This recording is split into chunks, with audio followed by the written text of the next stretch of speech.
বন্ধুরা এই যে 6802 একসঙ্গে চলছিল, আমাদের একসঙ্গেই চলতাম।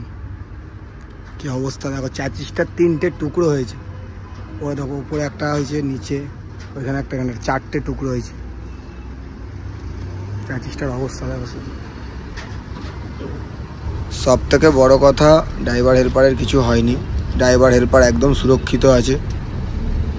দেখো কি কন্ডিশন গাড়িটার, একদম কেউ বলবে না যে ড্রাইভার হেল্পার সুস্থ আছে এই গাড়িতে।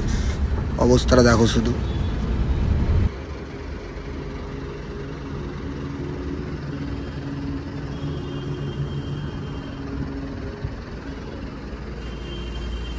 কিছু নাই গাড়িটার।